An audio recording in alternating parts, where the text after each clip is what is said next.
dhammaan waxaan salaamayaa dadka ka adeegta Daaruraxma dad baa i canaananayo le Dr. Shah maxaad telefoon ku qaban weyday war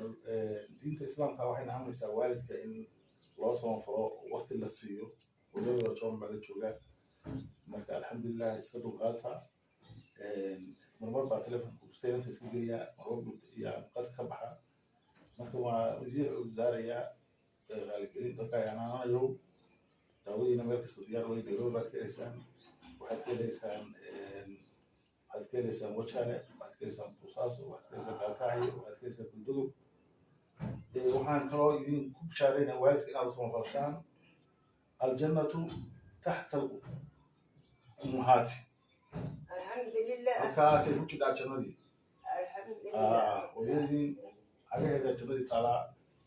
hooyadiin waxaad yeeshaan u samafalaa waalidka u samafala dhalinyaro wax ka faaninina oo dad waxaa la ii sheegayay meel umayariidka meel yaraa waalidkood geeya waxaan idinku talinayaa inaad waalidkan farxadiisa la wadaagtaan sida ida xambaari jirna xambaarjaclo diinta waxay ka qabto aad dhegeysataan asalaamu calaykum waraxmatullaahi wabarakaatu youtube-kayga booqda Dr. Jaamac Ilaala Jecel ee weliba isbana idiin sameeyey meel kasta aad joogtaan wasalaamu calaykum waraxmatullaahi wabarakaatu